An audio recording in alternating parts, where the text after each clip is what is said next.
اولا كنحتاجو كيلو و200 غرام ديال الدقيق، غادي نغربلوهم ونديروهم هنايا في السلافه. هنا غادي ناخذ كاس ديال المول ميكس، غادي نخلطو فيه كلشي باش تسهل علينا العجينه ديال الشباكيه. غادي نديرو معلقه ديال النافع وحب حلاوه مخلوطين يكونوا مطحونين مزيان ومغربلين. غادي نزيدو معلقه ديال القرفه، وغنزيدو كاس قله ربع ديال الزبده، القياس ديال كاس العنبه. غادي نضيفو كذلك كاس قله ربع ديال الزيت، وكاس عامر ديال الزنجلان محمر شويه، ما يكونش محمر بزاف، يكون محمر غير شويه ومطحون تقريبا مقدار ديال 200 غرام. غنضيفو كاس قله ربع ديال الماء الزهر،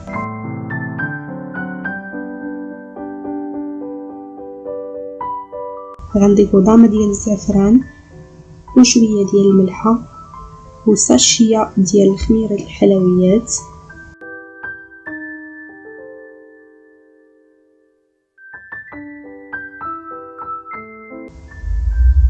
غادي نضيفو كذلك صفار البيضه، غنضيفو كذلك المسكه الحره، هنايا غنزيدوها في الدقيق.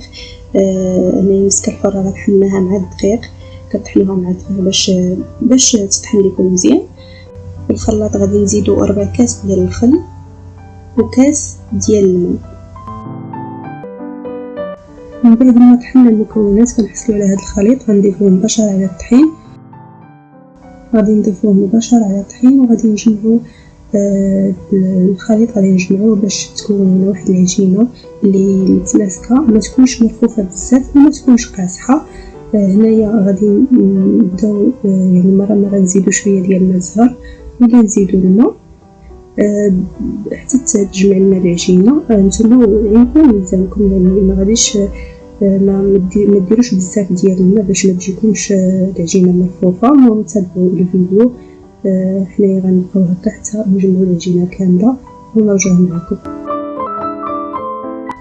هنايا كتجمع لنا العجينه، ما كتحتاج لينا دقيق بزاف لاننا في الاول طحنا المكونات فسهلت علينا ان العجينه تجمع لينا وكلشي المكونات يتخلطوا مع بعضياتهم.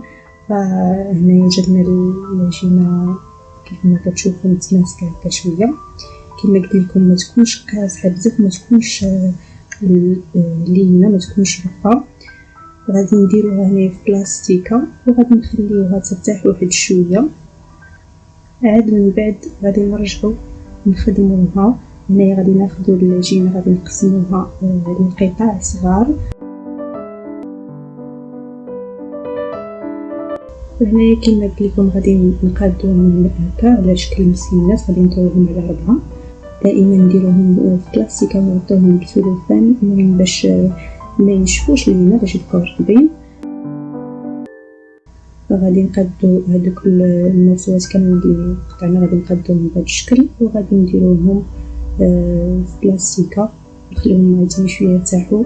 وفي نفس الوقت غادي ناخذ ثاني اول وحده طويناها غادي ندلكوها، وانتم على حساب الا بغيتو تدلكوها وتقطعوها بالجراره ديال الشباكيه او بالطابع ديال الشباكيه، او دوزوها في الماكينه ديال التوراق ديال الشباكيه، دوزوها فيها كتجي زوينه، يعني كاع الشباكيه كلها كتخرج لكم بنفس السمك. وحنايا هنا غندوزوها في الماكينه ديال التوراق، وفي نفس الوقت غنبداو نقطعوها. وخليكم معنا بالفيديو باش تشوفوا كيفاش غادي نديروا طريقه الشباك. هنا بالنسبه لدوك البقايا اللي كيكونوا في الجناب ما غاديش نضيعوهم، كنجمعوهم. المهم غير كتطويوهم، ما تعجنوهمش، ما تجمعوهمش بحال العجينه، غير طويوهم ودخلوهم وسط العجينه اللي خلينا قبل ترتاح، دخلوهم وسطها باش هكا ما يضيعوش لكم دوك الجوانب. بحال بهذه الطريقه ما غاديش يعني تشيط لكم العجينه بزاف، ما غاديش تضيع لكم العجينه. هنايا غادي نوريكم الطريقه ديال التشباك كيف ما كتشوفوا. غادي نقرب لكم الفيديو، غادي نقرب لكم الصوره باش تبان لكم الطريقه.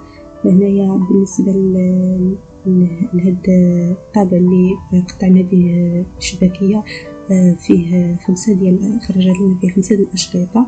هنا كناخذ الشريط الاول كنحطوه فوق من الشريط الثالث، والشريط الاخير كنجيبوه تحت هذوك جوج الاشرطه الاولين، وكناخذ دوك الاطراف الاخرين كيف كتشوفوا كنجمعوهم كنلصقوهم هكا بيدينا كنلصقوهم وصافي. كنقلبوا شباكيه هكا وكنحاولوا ما امكن اننا نقلبوها بيدينا وكنلصقوا دوك الجوانب.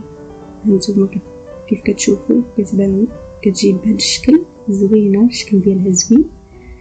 غادي نعاودوا معكم الطريقه باش تبان لكم مزيان. نعاودوا معكم الطريقه المره الثانيه والثالثه. الطريقه سهله بزاف.